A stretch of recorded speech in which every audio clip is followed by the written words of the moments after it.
మొత్తం మీద తెలుగు రాష్ట్రాల్లో ఉన్నటువంటి వార్తాపత్రికల్లోని ప్రధాన అంశాల మీద విశ్లేషణ చేయడానికి మనతో పాటుగా జాయిన్ అవుతున్నారు ప్రముఖ రాజకీయ సామాజిక విశ్లేషకులు రామ్మోహన్ రావు గారు. రామ్మోహన్ రావు గారు, నమస్తే అండి. Good morning. శ్రీరాజ్ నమస్తే, గుడ్ మార్నింగ్. ప్రధానమైనటువంటి అంశాలు దేశవ్యాప్తంగా ఒకసారి పరిశీలించినప్పుడు ఇండిగో అనేది మాత్రం చర్చనీయాంశంగా మారుతుంది సార్. ఇప్పుడు 7 days అవుతుంది, ఆల్మోస్ట్ 7 days లో ప్రయాణికుల ఇక్కట్లు, ప్రయాణికుల ఇబ్బందులు అనేటువంటి అంశం కన్నా ఇండిగో సంక్షోభం ప్రధానమైనటువంటి రీజన్ ఏంటి, దీనికి పులి స్టాప్ ఏంటి అనేది మాత్రం కేంద్ర ప్రభుత్వం ఇప్పుడు తీసుకుంటున్నటువంటి చర్యలతో అయినా ఉపశమనం వస్తుందా అనేది మాత్రం కొంతవరకు వినిపిస్తున్నటువంటి ప్రశ్న. సో ఎలా చూడాలంటారు ఈ అంశాన్ని? శ్రీరాజ్, మీకు అట్లాగే మెగా న్యూస్ ప్రేక్షకులకు నమస్కారం. దీనికి ప్రధానంగా కేంద్ర ప్రభుత్వమే కారణం. డిసిజి కేంద్ర ప్రభుత్వం ఢిల్లీ గజాలు పెట్టుకుంటారు ఇప్పుడు కూడా, అది కూడా చెప్తాను. అంటే ప్రధానంగా మన దేశంలో ఇండియన్ ఎయిర్లైన్స్ మొదలుగా ఉన్నప్పుడు, ఆ తర్వాత ప్రైవేట్ విమానయాన సంస్థలు రావడం వల్ల పోటీ పెరిగి ఇవాళ మనకు విమానయానం ప్రధానమంత్రి మోడీ అన్నట్టు స్లిప్పర్ వేసుకునేవాడు కూడా ఎక్కే పరిస్థితి తయారైంది అన్నాడు. మంచిదే, కరెక్టే, కాదట్లేదు. కానీ ఇవాళ విమానయాన రంగంలో ప్రభుత్వం పూర్తిగా విఫలమై ఆ ప్రభుత్వ రంగ సంస్థలు మొత్తం అమ్మేశారు. పూర్తిగా రాష్ట్రాల్లో ఉన్న ఎయిర్ ఇండియా ఎయిర్లైన్స్ కూడా 2 టాటాకి అమ్మేశారు. ఎక్కడి నుంచి మొదలైందో ప్రస్థానం, విమానయాన ప్రస్థానం టాటాకి అమ్మడం వల్ల అది అయిపోయింది. ఆ విమానాల సంగతి పక్కన పెట్టాలి. ఇక మన దేశంలో ముఖ్యంగా మొత్తం విమానాలు చూసుకుంటే ఎక్కువ శాతం విమానాలు, 60% పైగా విమానాలు నడిపేది ఇవాళ ఇండిగో సంస్థ. ఇండిగో సంస్థ 60% పైగా విమానాలు నడుపుతుంది. 63 నుంచి 65% ప్రయాణికులు ఆకట్టుకుంటుంది. దానికి కారణం ఏంటి? మీరు ఇండియన్ ఎయిర్లైన్స్ కానీ లేకపోతే ఎయిర్ ఇండియా కానీ విమానాలు బుక్ చేసుకోవాలంటే దీనికి డబ్బులు రేటుకున్నాయి. అంటే ఒక రకంగా చెప్పాలంటే మనం భరించలేదు. ఎయిర్ ఇండియా ఇవన్నీ కూడా అజాగ్రత్తగా మారడానికి ప్రధానమైన కారణం ఏంటంటే ప్రభుత్వ ఎంపీలు, ప్రభుత్వ అధికారులు, అట్లాగే మంత్రులు వీళ్ళు ప్రయాణం చేయడానికి ఎక్కువ కేటాయించిన సందర్భాలు ఉన్నాయి. నేను కూడా ప్రభుత్వం తరఫున 2-3 సార్లు నేను అఖిలపక్షం లేకుండా మా ప్రధానమంత్రి కలిసినప్పుడు నేను కూడా విమానయాన్ని ప్రభుత్వం బుక్ చేసినప్పుడు అవే బుక్ చేస్తాను. ఎందుకంటే ఇండిగో కానీ స్పైస్ జెట్ కానీ బుక్ చేయడానికి ప్రయాణం చేసిన వాడిని. సౌకర్యాలకు వచ్చి సౌకర్యాలు ఇంతకంటే బాగుండి లేకపోతే ప్రాంతగా నడిపే విమానయాన సంస్థగా ఆ ఇండిగోకు మొదటి నుంచి పేరున్నది, కాదంటే. ఎప్పుడో మనకు ప్రకృతి వైపరీత్యాలు వచ్చినప్పుడు లేకపోతే ఏమైనా వాతావరణం సహకరించినప్పుడు లేట్ అయితే అప్పుడైనా ఇప్పుడైనా ఇది వేరు కదా. ఇవాళ ఈ సంక్షోభానికి ప్రధానమైన కారణం నాకు తెలిసి చెప్తాను నేను. మొట్టమొదటిగా 2024లో ఈ డీజీసీఏ మన డైరెక్టర్ జనరల్ ఆఫ్ మన దీన్ని వాళ్ళు ఏం చేశారంటే కొన్ని నిబంధనలు చేశారు. దానికి కారణం కూడా మంచిది అనుకుంటారు. ఎందుకంటే చూసాం కదా, ఇటీవల ఈ 2 సంవత్సరాలు చాలా పెద్ద పెద్ద విమాన ప్రమాదాలు జరిగినాయి. మనం ఢిల్లీలో కూడా చూసినాం. మనం విమాన ప్రమాదం పెద్దది, 100 మొత్తం విమానాలు ఒక్కడే మిగిలిన చనిపోయారు. అప్పటి నుంచి ఏం చేశారంటే 2024 జనవరిలో ఒక ఆర్డర్ తీశారు. ఏంటంటే పైలట్లకు విశ్రాంతి ఒకటి, అంటే గతంలో 36 గంటలు సరిపోతుంది. ఒక ప్రయాణానికి మధ్యన 36 గంటలు విశ్రాంతి తీసుకోవాలి. ఆ విశ్రాంతి సమయంలో వాళ్ళు మద్యం తాగారా, పడుకున్నారా లేదా, ఇవన్నీ టెస్టులు చేసేవాళ్ళు. అప్పుడు కొంతవరకు సరిగ్గా చేయకపోవడం వల్ల ప్రమాదం జరిగిన సందర్భాలు కూడా ఉన్నాయి. పైలట్ ప్రమాదంతో కూడా పైలట్ అప్రమత్తత లేకపోవడం కూడా జరిగిన సందర్భాలు చూసినాం మనం. రెండోది ఏంటంటే ఒకటి పైలట్ల విశ్రాంతి 36 గంటల నుంచి ఇప్పుడు 48 గంటలు పెంచారు. అంటే కనీసం 2 రోజులు ఖాళీగా ఉండాలి ఒక విమాన ప్రయాణం చేసిన తర్వాత, పైలట్ కి అనిపించిన తర్వాత. రెండోది ఏం చేశారంటే ఒక విమానం ఎగిరే టైం అంటే ఫ్లైట్ టైం అంటాం, దాన్ని గతంలో 12 గంటల వరకు నడిపించచ్చు అన్నారు రోజులో. ఇప్పుడు ఏం చేశారు, దాన్ని 10 గంటలకే కుదించారు. అంటే 2 గంటలు తగ్గించారు. దాంతో కూడా మనకు మనం అంటే ఎక్కువ విమానాలు కావాల్సి వస్తుంది. అప్పుడు 12 గంటలు ఫ్లై చేయొచ్చు అంటే ఆ విమానాన్ని అదే విమానాన్ని వాడవచ్చు. కానీ ఇప్పుడు ఏమైంది, ఇవన్నీ కలిపితే ఇంకొక 2-3 విమానాలు అవసరమైన పరిస్థితి వచ్చింది. మూడోది ఏమైంది, మనకి రెండింటితో పాటు ఏదైతే సాంకేతికంగా వాళ్ళు అభివృద్ధి చేసుకోమన్నారు, ఓటీపీ నెంబర్ రావడానికి వీటికి సాంకేతికత జోడించమన్నారు. ఇవన్నీ కూడా నేను చెప్పిన 3 ప్రధానమైనవి. ఇవి కాకుండా చాలా ఉన్నాయి. పైలట్ సంఖ్య పెంచుకోవాల్సి వస్తుంది అప్పుడు. అంటే ఇప్పుడు కనుక వీళ్ళు ఈ నిబంధనలు సరిగ్గా పాటిస్తే ఇండిగోకు 500 మంది కొత్తగా సిబ్బంది కావాలి. అది పెద్ద సమస్య కాదంటున్నారు. కానీ ఇప్పుడు ఏంది, తక్కువ సిబ్బందితో నడిపిస్తున్నారు. ఈ మధ్యన ఒక జోక్ స్క్రోల్ అవుతుంది, ఒక్కడే లగేజ్ దగ్గర నుంచి మొదలు పెడితే విమానం నడిపే పైలట్ వాడే అనే ఉద్దేశంగా అంతటా తానే కనపడుతుంటాడు. ఇదంతా SOS విమానయాన సంస్థ అని ఒక పెద్ద జోక్ ప్రచారం. అట్లాగే ఉంది పరిస్థితి. అంటే ఈ పైలట్లనే రెండోసారి వాడుతున్నారు, ఈ సిబ్బందితో నడిపిస్తున్నారు. దానివల్ల ఏంటంటే కొంత ఆదా కావడం వల్ల మిగతా ప్రభుత్వ రంగ విమాన కంపెనీల కంటే వీళ్ళు చౌకలో ప్రయాణికులకు ఇవ్వగలుగుతున్నారు. కొన్నిసార్లు వసూలు చేస్తారు వీళ్ళు కూడా. ఇది పోవడానికి ఏంటంటే ఇప్పుడు 500 మంది కొత్త సిబ్బంది కావాలి. ఇప్పటికిప్పుడు చేసుకోలేరు. కానీ 2024 నుంచి అమలు కావాల్సిన నిబంధనలను 1.5 year ఆగిన తర్వాత మొన్న నవంబర్ నుంచి స్ట్రిక్ట్ గా చేద్దామని ఒకేసారి పట్టుబట్టే వరకు సమస్య వచ్చిందంటున్నారు. అదే కనుక 2 సంవత్సరాల నుంచి కనుక ఇది కొనసాగితే రేపు జనవరి వస్తే 2 సంవత్సరాలు ఆ డిసిజిఐ నిబంధనలు ప్రవేశపెట్టి మరి ప్రతి 6 నెలలకు ఒకసారి సమీక్షించుకుంటూ పోయి వరుసగా చేస్తే బాగుండేది కదా. కేంద్ర ప్రభుత్వం ఏం చేసింది, డీజీసీ ఏం చేసింది, ఇప్పుడు గట్టిగా మెడబట్టుకొని మీరు చేస్తారా చస్తారా అన్నది మెడ మీద కూర్చుంటే ఏమైంది, వాళ్ళు చేయలేకపోయింది. అంత విఫలమైంది వ్యవస్థ. గతంలో మనకు సిరాజ్ మనకు మాట మన జోక చెప్పేవారు, బతుకు బస్ స్టాండ్ అయిందని. ఇప్పుడు వీపు విమాన మూత మోగిందని. ఇప్పుడు వీపు విమాన మూత కాదు, బతుకు బస్ స్టాండ్, ఇక్కడ విమానాశ్రయాలు బస్ స్టాండ్ గా మారిపోయినాయి. చూసినాం మనం. వేలాది మంది కాకపోవడానికి కారణం ఏంటంటే గత వారం రోజులుగా, అంటే సుమారు ఒక్క రోజు 1000 ట్రిప్పులు క్యాన్సిల్ అయినట్టు చూడండి. అంటే దాదాపు రోజుకు వేలాది ట్రిప్పులు చేసే విమానయాన సంస్థ సగానికి సగం పడిపోయింది కదా. దాంతో ఏమైంది, ఇవాళ మొత్తం విమానాశ్రయంలో ఉన్న వాళ్ళందరూ మంచికో చెడ్డకో చచ్చిపోతానో లేకుంటే సంతోషానికో మీటింగ్స్ కు పోయే వాళ్ళందరూ కూడా మనకు విమానాశ్రయంలో ఫుట్పాత్ మీద పడుకోవడం అని చూస్తున్నాను. నేను కూడా గతంలో ఒకసారి మనకు ఎప్పుడైతే వాళ్ళ సాంకేతిక పొరపాటుతోనో లేకుంటే ఆగిపోతే వాళ్ళు ఆ రాత్రికి మాకు బస కల్పించిన సందర్భం చూశాను నేను. కానీ ఇప్పుడు బస కల్పించిన తర్వాత దేవుడు విమానం కొత్తది ఒకటి ఇది పోయింది కదా, దీన్ని క్యాన్సిల్ అయిపోయింది కదా, ఇంకో విమానం ఏర్పాటు చేసి పంపిస్తామనే జ్ఞానం కూడా లేకుండా వేలాది మందిని వాళ్ళ 5-6 పెద్ద విమానాశ్రయంలో మనకు వాళ్ళు బంధించినట్టు అయిపోయింది. చూసాం శంషాబాద్ విమానాశ్రయం పరిస్థితి అయితే బతుకు బస్ స్టాండ్ అయిపోయింది. కనుక ఇట్లాంటి వాటి కారణం ఏంటంటే, ఒకటి నిబంధనలు విధించి ఆ నిబంధనలు అమలు చేసే క్రమంలో 2 ఏళ్ల నుంచి ఏం చేస్తుంది డీజీసీ అని ప్రశ్నిస్తున్నాను నెంబర్ 1. రెండోది, ప్రభుత్వానికి డీజీసీఏకు సరైన మనకు ఒక అవగాహన లేదని, సమన్వయం లేదనిపిస్తున్నారు. నిన్న కాక మొన్న మనం ఏం చేసింది, ఈ డీజీసీఏ నిబంధనలు మేము వెనక్కి తీసుకుంటాం, ఇప్పుడు మీరు నిబంధనలు అతిక్రమించి కూడా చేసుకోవచ్చు, 36 గంటల పాత నిబంధనలే వర్తిస్తాయని ఒక జీవో ఇష్యూ చేసి. అంటే ఏమన్నట్టు, ఇప్పుడు దీని మీద రామ్మోహన్ నాయుడు అందరూ ఏమంటారంటే, మీరు జీవో ఇష్యూ చేశారు కానీ బాగానే ఉంది, కానీ మమ్మల్ని అడిగేందుకు చేయలేదు. మమ్మల్ని మీరు ఎప్పుడైతే నిబంధనలు సడలించారో ఆ సడలించిన నిబంధనలు పెట్టుమని మేము చెప్పింది, పెట్టిన తర్వాత మళ్ళీ ఇప్పుడు సడలించినప్పుడు మాకు ఎందుకు సమాచారం ఇవ్వలేదు అని ఇప్పుడు పౌర విమానయాన శాఖ మంత్రి రామ్మోహన్ నాయుడుతో పాటు అధికారులు గుర్రం అంటున్నారు ఈ డీజీసీ మీద. అంటే డీజీసీఏ కూడా ఏం చేస్తుంది, ప్రభుత్వానికి సరైన సమాచారం ఇవ్వకుంటే దాన్ని వెనక్కి తీసుకున్నారు. వెనక్కి తీసుకుంటే ఏమన్నట్టు, ప్రయాణంలో భద్రత ఏం కావాలి. ఒక పైలట్ 12 గంటలు నడిపించి వచ్చి మళ్ళీ పోమంటే బస్సు డ్రైవర్ కదా ఎట్లా రెస్ట్ కావాలి, పైలట్ కి అంతకంటే 10 గంటలు రెస్ట్ కావాలి కదా. జరుగుతుంది అదే. ఇవాళ ఈ రెండింటి మధ్య సమన్వయం కొరబడ్డది. డీజీసీఏ అండ్ మళ్ళీ కేంద్ర ప్రభుత్వ కేంద్ర విమానయాన శాఖకు సమన్వయం కొరబడ్డది. ఇవన్నిటి వల్ల వస్తున్న సమస్య. ఇప్పుడైనా సరే ఏం చేయాలంటే ఇంకొక 3 రోజులు దీన్ని పొడిగించారట. 3 ఏళ్ళ వరకు ఇవి సంక్షోభం నెరవేరకపోవచ్చు. నిన్న కూడా 650 విమాన సర్వీసులు నేను క్యాన్సిల్ అయినాయి. ఇంకొక 3-4 రోజులు పట్టచొడతారు. రెండోది కూడా ఏం చేశారు, ఎప్పుడో చేయాల్సిన పని చేతులు కాలాక ఆకులు పట్టుకున్నారు. దేశీయ ప్రయాణానికి ₹1,00,000 వరకు టికెట్ పెట్టగా అవసరం వస్తుందంటే అర్థం చేసుకోండి. అంటే ఈ టికెట్ల రేట్లు అంటే సందట్లో సడమి అన్నట్టు ఇండిగో వైఫల్యం జరిగింది కనుక ఇండిగో విమానాలు కాకుండా వేరే విమానాలు బుక్ చేసుకొని చెప్పి అప్పటికప్పుడు బుక్ చేసుకుంటే 10,000 ఉన్న టికెట్ 60,000, 70,000 కూడా అమలు కాని సందర్భం చూసాం.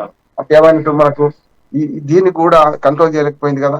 నిన్న కాక మొన్న ఒకటి వైమానిక మన డీసీ మన శాఖ విడుదల చేసింది ఏంటంటే, మీరు ఇంతకంటే రేటు పెట్టడానికి వీళ్ళు 500 కిలోమీటర్ల లోపల ఇంత, 1000 అయితే ఇంత, 1500, 2000 కిలోమీటర్ల దాటి ఇంత అని చెప్పి పెట్టారు. ఈ పని మొదటి రోజే సంక్షోభం మొదలైన రోజు ఎందుకు పెట్టలేదు అంటే, దోచుకున్న తర్వాత తీసుకున్న తర్వాత ఇప్పుడు పెడతారు. అట్లాగే 3 రోజుల దాకా సడలింపించుకుంటూ 3 రోజులు కాదు, నా ఉద్దేశం ఇంకో 15 రోజులు సడలింపియాలి. నష్టం ఉంది అంటున్నాడు. మంచి చెడు జరిగింది. దీన్ని కేంద్రము, ప్రభుత్వము, డీజీసీఏ, విమానయాన సంస్థ ఈ 3 మధ్య ఉన్నది.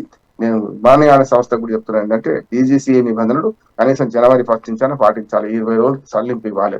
దానికి కావాల్సిన సిబ్బంది పెట్టుకోవాలి. ఏమవుతుంది, అవును తాగేవాడే కడతాడు తాళ పన్ను అన్నట్టు, ప్రయాణం భద్రతగా ఉండాలా లేకపోతే చచ్చిపోయినా సరేనా అంటే, అటువంటి అప్పుడు ఏమైతే ఎంత ఖర్చు కూడా లెక్క పెడుతున్నాను. ఒక 500 మంది ఉద్యోగులు అంటే నేనేమంటే ₹1,00,000 సగటు వేసుకున్నా 5 కోట్ల మంది మనకు ప్రతి నెల 5 కోట్లు పడతాయి.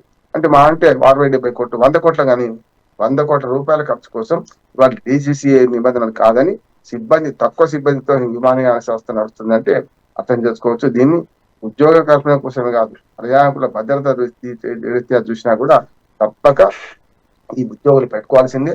డీజీసీఏ నిబంధనలు ఖచ్చితంగా అమలు కావాల్సిందే. ప్రయాణికుల భద్రత కంటే, ప్రాణాల కంటే, మనిషి ప్రాణాల కంటే విలువైనది ఏది కాదు. డబ్బు సంపాదించుకోవచ్చు, కానీ డబ్బు కంటే ప్రాణాలు విలువనే కదా. అందుకని ఈ సంక్షోభానికి ఈ 3 కారణం అంటున్నాను. ఒకటి ఇండిగో విమానయాన సంస్థ, రెండో డీసీజీఏ, మూడోది ప్రభుత్వం. ఇప్పటికైనా ఈ మూడింటి మధ్య సమన్వయం సాధించుకోవాలి. వీలైన తొందరగా ఈ దీనికి పరిష్కారం సాధిస్తే మంచిది అంటున్నాను.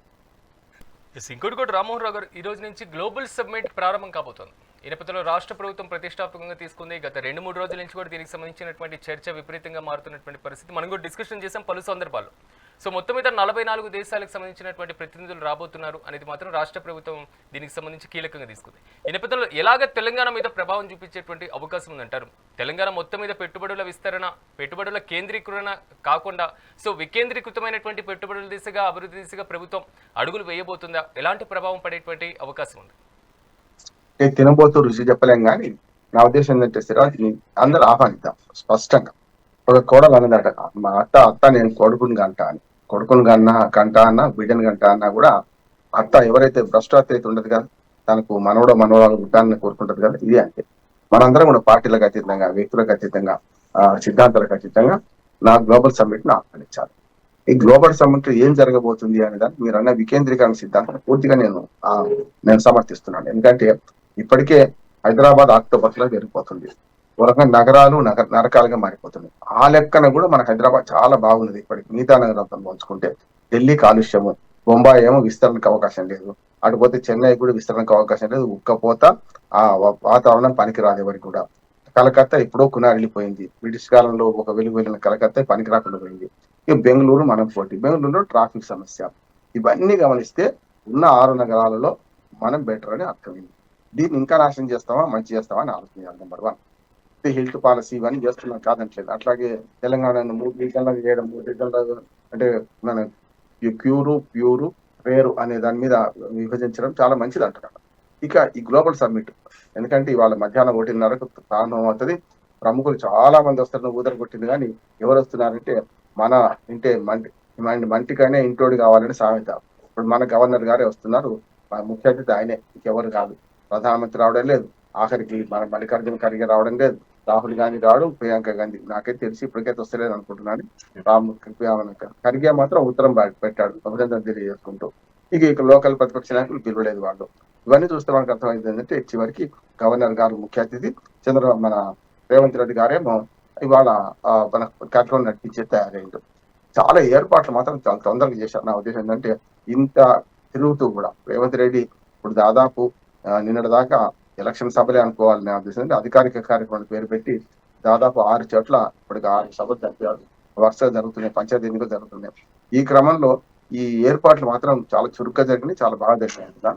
ఈ ఏర్పాట్లు ఎంత బాగా జరిగినా కూడా ఇవాళ 1:30 నుంచి ఇవాళ సాయంత్రం దాకా పెద్దగా ఏముండదు. అంతా ఇనాగరల్ స్టేషన్ ఉంటుంది. ఇనాగరల్ స్టేషన్ తర్వాత కీరవాణి బృందం మన పాటల మ్యూజికల్ నైట్ చేస్తున్నారు. ఇవన్నీ ఇవాళ ఆహ్వానించడం ఇవి మాత్రమే జరుగుతాయి. అస్సలు కథ అంతా రేపు ఉన్నది. ఎంఓయూలు కుదించుకోవడం చేస్తారు. ఎంఓయూలు కూడా ఆల్మోస్ట్ ఆల్ రెడీ అయిపోయినాయి, కొత్తగా చేసేది ఏం లేదు. కానీ ప్రభుత్వం ఎల్లుండికి క్లారిటీ ఇచ్చే విషయం ఎవరెవరు ఏ పట్టుబడులకు వచ్చారని. ఇక మీరున్న చివరిది మంచి అంశం ఏంటంటే వికేంద్రీకరణ. అంటే అంతా హైదరాబాద్ లో పెడతామా లేకపోతే దూరంగా పెడతామా? దానికి కారణం ఏంటంటే హైదరాబాద్ తప్ప మన తెలంగాణలో ఒక్క విమానాశ్రయం కూడా రోజు నడిచేది లేదు. మామూలు మన వరంగల్ ఉన్నా కూడా వరంగల్ రోజు నడిచేది కాలేదు. విమానాలు నడుస్తలేవు కూడా, ఎవరిని రక్షణకు వాడుకుంటున్నాం అట్లా. అప్పుడెప్పుడో బ్రిటిష్ వాళ్ళు ఉన్నప్పుడే ఆంధ్ర తెలంగాణలో చాలా విమానాశ్రయాలు ప్రయత్నం. తాడేపల్లిగూడెంలో విమానాశ్రయం ఉండే మనకు ఆంధ్రలో అయితే. ఇప్పుడు ఎక్కడుంది విమానాశ్రయం? భూమి ఉన్నది, నేను వాకింగ్ పోయేవాడిని ఆ పక్కకి. అందుకని ఏమంటానంటే ఇవన్నీ చూస్తే మనకు అర్థమవుతుంది ఏంటంటే ఇవాళ ఈ విమానాశ్రయాలకు కూడా అవసరం ఉంది. అంటే అభివృద్ధి వికేంద్రీకరణ జరగాలంటే మొన్న 4 విమానాశ్రయాలు ప్రకటన చేశారు. కొత్తగూడెం ఖమ్మం జిల్లా అటు బాగా అంటే ఉమ్మడి ఖమ్మం జిల్లా, కొత్తగూడెం ఇప్పుడు జిల్లా ఇది. కొత్తగూడెం తర్వాత వరంగల్ మామూలు విమానాశ్రయం, అట్లానే ఇటు పక్కన పోతే రామగుండం, అట్లానే మన ఆదిలాబాద్ దగ్గర అయితే బసంత నగర్, ఆదిలాబాద్ పైన అక్కడ ఈ 4 విమానాశ్రయాలకు భూమి సేకరణకు కూడా అనుమతించారు. ఆదిలాబాద్ అయితే మొన్న ఆదిలాబాద్ పర్యటనలో రేవంత్ రెడ్డి గారు పూర్తి స్థాయిలో దీనికి భూమి సేకరణకు అవకాశం ఇవ్వని చెప్పారు. ఆయన చెప్తూనే ఎక్కడ పెట్టాలి ఆదిలాబాద్ విమానాశ్రయము అనుకుంటూ ఆయనే సూచించారు. ఆయన మీరు ఎక్కడ పెడతారో అంటే ఇటు మంచిర్యాల నుంచి మొదలు పెడితే అక్కడ దాకా ఉమ్మడి ఆదిలాబాద్ జిల్లా కదా అని చెప్పుకుంటూనే మీరు ప్రతిపాదన ఇవ్వండి అని చెప్పి తానే ప్రతిపాదన చేసిండు. ఏమని మరి మధ్యాహ్న గుట్లూరు ఇంద్రవల్లి దగ్గర పెడదాం బాగుంటుంది అని చెప్పి ప్రతిపాదన ఆయన చేసిండు. అది మరి అడవిలో సాధ్యం అవుతుందా? అడవిలో విమానాలకు మరి అంత స్థలం దొరుకుతుందా విమానాశ్రయానికి, ఇవన్నీ చూడాల్సిన అవసరం ఉంది. కానీ మొత్తం మీద అతి త్వరలో ఒక వరంగల్ విమానాశ్రయం తయారయ్యే అవకాశం అవుతున్నది. భూమి సేకరణ అయిపోయింది. కిషన్ రెడ్డి గారు కూడా మొన్నే ప్రకటించారు, కేంద్ర మంత్రి. అతి త్వరలో వరంగల్ అన్నా మన ఏమే కదా, వరంగల్ అయితే వరంగల్ దిగి ఒక 100 కిలోమీటర్ లోపల ఎప్పుడు ఎవరైనా కూడా పోయి పరిశ్రమలు పెట్టవచ్చు కదా అక్కడ. దానికి ప్రత్యక్ష తార్కాణం చెప్తున్నాను నేను. గతంలో సిరాజ్ మనకి నిజాం కాలంలో 6వ నిజాం 7వ నిజాం కాలంలో అనేక పరిశ్రమలకు మన వాళ్ళు ప్రయత్నం చేశారు. ఉదాహరణకు ఆజంజాహి మిల్ నిజాం కాలంలో జరిగింది. అంతకుముందు మనకి కాగజ్నగర్, అంటే పేరే కాగజ్నగర్ కదా, కాగితం పరిశ్రమ. ఇవన్నీ ఇప్పుడు ఎక్కడ కాగజ్నగర్, ఎక్కడి వరంగల్ అంత దూరం చేశారు. ఇప్పుడు ఆజంజాహి మిల్ బంద్ అయిపోయింది. కాగజ్నగర్ పరిశ్రమ అంతకంటే అధ్వానం అయిపోయింది. ఇవాళ వేరే మనకు కాగితం పరిశ్రమ నిర్మాణం నడుస్తుంటే మెల్లమెల్లగా రెండు మూతపడ్డట్టు లెక్క. కనుక అప్పుడెప్పుడో వికేంద్రీకరణ కోరుకొని మైనరైజేషన్, వికేంద్రీకరణ, అభివృద్ధి వికేంద్రీకరణ, పారిశ్రామిక ప్రాంతాల వికేంద్రీకరణ అప్పుడు చేసిన నిజాంను ఆదర్శాన్ని తీసుకోవాలి. ఇప్పుడు నేను చేయాల్సిన పని ఏంటంటే హైదరాబాద్ చుట్టుపక్కల ఈ పరిశ్రమలు కానీ హైదరాబాద్ చుట్టుపక్కల చేసి కాలుష్యం కాకుండా వాళ్ళ కాలుష్య రహిత పరిశ్రమలను ప్రోత్సహించాలి. మనం ఏమంటారు, మనకు ఏవైతే కంప్యూటర్ ఉన్నాయో కదా, మనకు హైటెక్ ఏవైతున్నాయో వీటన్నిటిని మనకి ఎక్కడైనా చేసుకోవచ్చు కదా. కమ్యూనికేషన్, ట్రాన్స్పోర్టేషన్ వాళ్ళు ఈజీ అయిపోయింది. కనుక ఇవన్నీ కూడా హైదరాబాద్ చుట్టూ ఉన్న ఇవైతే సైబర్ సిటీ ఇవన్నీ ఉన్నాయో దాన్ని పెట్టుకొని మనం ఏం చేయాలంటే దూరంగా విస్తరించే ప్రయత్నం చేయాలి. దూరంగా పోయే వాళ్ళకి రాయితీలు ఇవ్వాలి. అంటే ఇక్కడ ఎక్కడైనా ఇస్తే 2 ఎకరాలు ఇస్తాం మీకు అని చెప్పి అనుకోండి, అప్పుడు ఆటోమేటిక్ గా వికేంద్రీకరణ జరుగుతుంది. గ్లోబల్ సమ్మిట్ ని ఆహ్వానిస్తూనే గ్లోబల్ సమ్మిట్ లో జరుగుతున్న అపరిశుద్ధులను కూడా మనం ఖచ్చితంగా ప్రస్తావించాల్సిన అవసరం ఉన్నది. అపరిశుద్ధులు జరిగినాయి కూడా. చాలా లేట్ గా ఆహ్వానించాలి వీళ్ళందరినీ కూడా. అప్పుడు నిజంగా చిత్తశుద్ధి ఉంటే 15 రోజుల ముందే ఆహ్వానించేది అందరూ, ప్రధానమంత్రితో సహా అందరూ వచ్చామనుకుంటున్నారు. కిషన్ రెడ్డి గారు కూడా పోతా అంటున్నారు, బీజేపీ ఎంపీ అట్లా కేంద్ర మంత్రి. కనుక చూద్దాం ఏం జరుగుతుందో. బీజేపీతో సహా అందరూ ఆహ్వానిస్తామంటారు. అట్లాగే రోడ్ల పేర్లు కూడా ఒక చర్చకు వస్తున్నాయి. చూస్తున్నాం మనం రోడ్ల పేర్లు. అంటే టాటా పేరేమో ఫ్యూచర్ సిటీ పోయేదాన్ని బట్టి అంటున్నారు, కొన్ని పేర్లు పెడుతున్నారు. దాన్ని బీజేపీ వ్యతిరేకిస్తుంది పూర్తిగా. మీరు పేరు మారిస్తే భాగ్యనగర్ మార్చండి హైదరాబాద్ ను, అది దమ్ముంటే ఇవన్నీ. కానీ అనవసరంగా ఇప్పుడు ఈ ఈ వివాదాన్ని ముందుకు తీసుకొచ్చింది రాష్ట్ర ప్రభుత్వం, మంచిది కాదంటున్నాడు. అనవసరంగా శుభం గోర్ల పెళ్లి కొడుకు అంటే ఇంకేదో కొన్నట్టు ఇవాళ శుభంగా జరుపుకునే గ్లోబల్ సమ్మిట్ లో ఇట్లాంటి వివాదాలు సరైనది కాదు. కేంద్రము రాష్ట్రం కలిసి చేసినప్పుడు మాత్రమే రాష్ట్రం అభివృద్ధి చెందుతుంది. ఇక్కడ కూడా తీసుకున్నటువంటి ఒప్పందాలకి కేంద్ర ప్రభుత్వం యొక్క సమ్మతి కూడా అవసరమే ఉంటుంది కదా, విదేశీ పెట్టుబడులకు సంబంధించి కానివ్వండి, సో కీలక పెట్టుబడులకు సంబంధించి అవసరం ఉంటుంది. చూస్తున్నాం కదా, మనం ఈ కార్ రేస్ లో కేవలం 54 కోట్ల రూపాయలు మారితేనే రిజర్వ్ బ్యాంక్ తెలవకుండా పోయింది, ఎట్లా పోయిందని ఇప్పుడు కేసు అయింది కదా. అటువంటి అప్పుడు ఇవాళ ఈ రాష్ట్ర ప్రభుత్వం చేసేదానికి కేంద్ర ప్రభుత్వం కూడా సహకారం ఇవ్వాల్సి ఉంటుంది. దేశ పెట్టుబడి వస్తుంది. ప్రతి దానికి రావడం, భూమి, నీళ్లు, కరెంటు, రోడ్లు, ఇవి 4 మాత్రం పూర్తిగా రాష్ట్ర ప్రభుత్వం. కానీ ఒప్పందం తెలుసుకోవాలంటే కేంద్ర ప్రభుత్వం కూడా దాన్ని ఇన్వాల్వ్ కావాల్సి వస్తుంది. అంటే వాళ్ళు రావడానికి ఫైనాన్స్ గా అనుమతి ఇవ్వాల్సి వస్తుంది.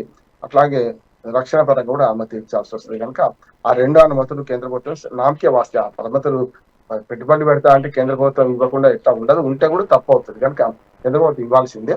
రాష్ట్ర ప్రభుత్వం మాత్రం ఈ 4 అంటే వాళ్ళకి భూమి కల్పించాలి, నీళ్లు కల్పించాలి, దాంతో పాటు రవాణా, అలాగే విద్యుత్ సౌకర్యాలు కల్పిస్తే వాళ్ళు ఎక్కడైనా పెడతారు. ఈ పని ఎక్కడైనా చేయొచ్చు అంటున్నాను. ఎందుకంటే వికేంద్రీకరణ వల్ల అక్కడ పరిశ్రమలు పెడితే అక్కడ యువతకు ఉపాధి దొరుకుతుంది కదా, స్కిల్స్ డెవలప్ అవుతాయి కదా. దానివల్ల ఏమైందంటే అందరూ హైదరాబాద్ మీద పడకుండా ఎక్కడికక్కడ అయితే అక్కడ అభివృద్ధి వికేంద్రీకరణ జరుగుతుంది. ఇవాళ రేపు పూర్తి స్థాయిలో ఈ చర్చలు జరుగుతున్నాయి. ఎంఓయూలు కూడా ఆల్రెడీ రెడీ అయినట్టున్నారు. కొత్తగా రేపు వచ్చి ముఖ్యమంత్రి వీళ్ళందరూ కూర్చొని భాగ్యం చేసేది ఉండదు. పూర్తి స్థాయిలో ఇప్పటికీ అంగీకరించి వచ్చిన వాళ్ళు వస్తున్నారు. దాదాపు 45 దేశాల నుంచి వస్తున్నారు. దాంతో పాటు 6 ఖండాల నుంచి వస్తున్నారు. వీళ్లకు మంచి జెడ్ కేటగిరీ భద్రత ఎవరికి ఉంటుంది, వై కేటగిరీ భద్రత ఎవరికి ఉంటుంది అని చూస్తున్నారు. సినిమా రంగంలో కూడా మంచి కొత్త స్టూడియో వచ్చే అవకాశం ఉన్నట్టున్నారు. చూద్దాం జరుగుతుందో. రేపటి సాయంత్రానికి మాత్రం మీరు అన్నట్లుగా వచ్చేటువంటి పెట్టుబడుల వికేంద్రీకరణ కూడా చాలా అవసరమే ఉంటుంది. రాష్ట్ర ప్రభుత్వం దీని మీద కూడా ఫోకస్ పెట్టాలని మనం కూడా కోరుకుందాం. సో మీరు కూడా మాతో పాటు పార్టిసిపేట్ చేసినందుకు మీకు కూడా ప్రత్యేకంగా కృతజ్ఞతలు. మొత్తం మీద ఈ రాష్ట్రంలో మాత్రం ఒకవైపు గ్లోబల్ సమ్మిట్ కానివ్వండి, మరోవైపు మారుతున్నటువంటి రాజకీయ పరిణామాల మీద కానివ్వండి, సో అత్యంత కీలకంగా ఇండిగో సమస్య కానివ్వండి, ఈ మొత్తం మీద ఎలాంటి పులి స్టాప్ పడుతుందో మనం కూడా వేచి చూద్దాం. ఇది వాళ్ళ మెగా అనాలిసిస్. రేపటి అనాలిసిస్ లో మళ్ళీ కలుద్దాం. చూస్తూనే ఉండండి మెగా 9 టీవీ.